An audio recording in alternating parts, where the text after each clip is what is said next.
भी हमला हुआ, आप लोग खामोश क्यों बैठे? क्यों कुछ नहीं करते आप लोग? जी, खामोश कोई नहीं है, ये बहुत ही निंदनीय घटना है और इस घटना का बहुत ही दुःख है। मतलब आप कहें जितनी निंदा की जाए उतना कम है। एक पढ़े-लिखे पुलिस ऑफिसर द्वारा इस तरीके का कथित बर्बक कांड करना इतना असमंजस लगता है कि मैं कुछ कह नहीं सकता, आप समझिए। दुःख इस बात का है कि उन्होंने इतनी भी चेष्टा नहीं की कि जिनको मैं मार रहा हूँ या असॉल्ट कर रहा हूँ, जिनके ऊपर ये कथित कांड कर रहा हूँ, वो एक न्यायपालिका से संबंधित अधिकारी है। दुबे जी, देखा गया है कि इससे पहले भी कई इस तरह के हादसे हुए हैं, लेकिन अक्सर इन हादसों में पुलिस के ऊपर कोई मेजर कार्रवाई नहीं होती, एफआईआर रजिस्टर नहीं होता है, ज़्यादा से ज़्यादा सस्पेंड हो जाता है या डिपार्टमेंट चेंज हो जाता है। तो कहीं न कहीं आपको लगता है कि जो डर होना चाहिए, जो भय होना चाहिए, एक आम आरोपी को जिस तरह से भय होता है कानून तोड़ने का, कहीं न कहीं जो पुलिस की जो कानून की रक्षा कर रहे हैं, उनको भी इस तरह का भय हो, इसलिए कोई स्ट्रिक्ट कानून लाया जाए। देखिए, असल में आपने बहुत सच्ची बात कही और इसी के चलते, इन्हीं सारी चीज़ों के चलते एडवोकेट प्रोटेक्शन एक्ट की माँग कई सालों से हमारी जो एडवोकेट फ्रेटर्निटी है वो कर रही है। हम कई सालों से ये प्रयासरत है कि एडवोकेट प्रोटेक्शन एक्ट लाया जाए इस राज्य में और केंद्र सरकार द्वारा भी इसको पारित किया जाए, क्योंकि नहीं तो ये इस तरीके की घटनाएं निरंतर बढ़ती जाएंगी। आप देखिए, अगर आप किसी सरकारी कर्मचारी पर कुछ करते हैं इस तरीके की घटनाएं, तो आपके उनके ऊपर प्रावधान है कि 353 का एफआईआर आपके ऊपर लाद दिया जाएगा। लेकिन वकील की सुरक्षा का क्या? जो समाज को सच का आईना दिखाता है, लोगों को इंसाफ दिलाता है और न्यायपालिका में इतनी दुखद बात है कि न्यायपालिका से संबंधित रखने वाला एक लॉ ऑफिसर, आप समझिए वकील को ऑफिसर ऑफ द कोर्ट कहा जाता है, उसके साथ इतनी बड़ी घटना होती है और इन लोगों का हमेशा है। पुलिस डिपार्टमेंट में आप देखेंगे तो इन लोगों ने पिछले 6-7 सालों में 4-5 मामले ऐसे मुंबई के अंदर आए जिनके ऊपर तथा कथित बहुत ही गंदे गंदे मतलब आरोप लगे पुलिस वालों पर, जिन्होंने वकीलों को पुलिस थाने में जो गए उनको मारा। अभी पिछले मार्च की आप घटना देखिए कांदीवली पुलिस थाने की, उसके अंदर भी वकील के ऊपर हथकंडा अपनाया गया और असॉल्ट किया गया। फिर उस घटना का विरोध हुआ तो पूरे महाराष्ट्र की जुडिशरी बंद थी। उसके बावजूद भी इतनी शर्मनाक बात है कि अभी एंटोफिल में ये मामला आ गया जिसके अंदर एक महिला को मारा गया।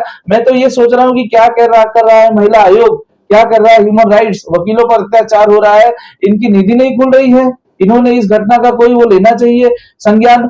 और आपको मैं बता दूं कि राज्य सरकार इसका निरंतर कार्य कर रही है। राज्य सरकार ने ऐसा नहीं की कार्रवाई नहीं की, कार्रवाई किया, ट्रांसफर कर दिया ऑफिसर का, लेकिन उसके ऊपर एफआईआर भी होनी चाहिए। और इन चीजों से अगर एफआईआर नहीं होगी तो किस पर होगी? अगर एफआईआर इन चीजों पे नहीं हुई तो कल को और भी बड़ी घटनाएं हो सकती है, क्योंकि एक पोस्ट पर बैठा हुआ आदमी उसकी तो सुनने वाले सब हैं, लेकिन वकील की कौन सुने? अगर वकील कोर्ट कचहरी में उन्होंने केस भी कर दिया तो उसके बाद भी उनका ये आरोप रहता है कि उन्होंने ये दबाव डाल रहे हैं, इन्वेस्टिगेशन में इंटरफियर कर रहे हैं, वकील जानबूझकर कोर्ट कचहरी जानते हैं तो पुलिस पर केस किया जा रहा है। लेकिन ये जो अत्याचार पुलिस डिपार्टमेंट द्वारा किया जा रहा है बहुत ही निंदनीय है और इसको कट करने की जरूरत है। इसको इन चीजों की घटनाओं को निरंतर रोकने की जरूरत है। उसके लिए एक कड़ा कानून लाना पड़ेगा, कड़ा अधिनियम लाना पड़ेगा, जिससे एक डर पैदा हो सके किसी भी पुलिस डिपार्टमेंट के ऑफिसर को वकील पर हाथ उठाने के लिए। दुबे साहब, आजकल देखा गया कि सोशल मीडिया जो है बहुत ही पावरफुल रोल निभा रहा है। कुछ भी चीज छिपी नहीं जा सकती थी पहले के जमाने में इस तरह के केसेस को दबा दिया जाता था। अब सोशल मीडिया पे न्यूज वायरल हो जाती है, इसके बावजूद भय नहीं है। आपको लगता है कहीं ना कहीं सरकारें हमारी कमजोर है, हमारी जो कानून व्यवस्था कमजोर है, जिसका ये लोग फायदा उठाते हैं? देखिए, कानून व्यवस्था इस मामले में कमजोर है तो मैं जरूर कहूंगा, क्योंकि जब तक एडवोकेट प्रोटेक्शन बिल नहीं आएगा तब तक ये होता रहेगा। क्योंकि वकील को ऐसा कोई भी एक संरक्षण प्राप्त नहीं है कि उसके साथ अगर कोई घटना हो जाए तो उस पर कठोर कार्रवाई हो। व्यक्तिगत रूप से उसका जो संवैधानिक अधिकार है एज अ ह्यूमन बीइंग, उसके लिए तो होता है, बट इन तरीके के केसेस में आप देखा जाए तो एक न्यायालयीन अधिकारी है वकील। वकालत का पैसा कोई एक बिजनेस नहीं है, ये एक वकालत का पैसा एक समाज के लिए एक अच्छा आईना दिखाता है, लोगों की सेवा में रहता है वकील, लोगों को इंसाफ दिलाता है।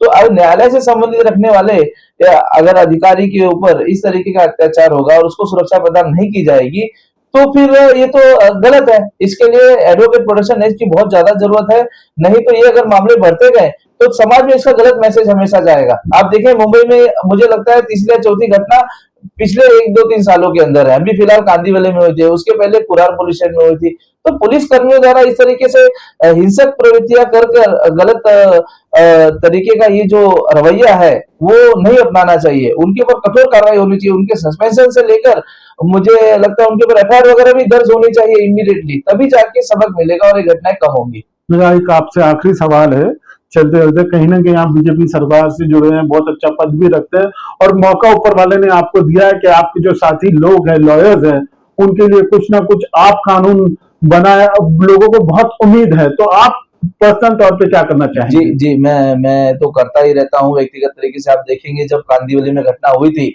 उस रात को कांदीवली पुलिस थाने में हमारी पूरी टीम लगी हुई थी। उसके बाद हमने बोरीवली कोर्ट बंद किया, उसके बाद थाने कोर्ट हुई और फिर धीरे धीरे पूरे महाराष्ट्र की कोर्ट ने बंद किया।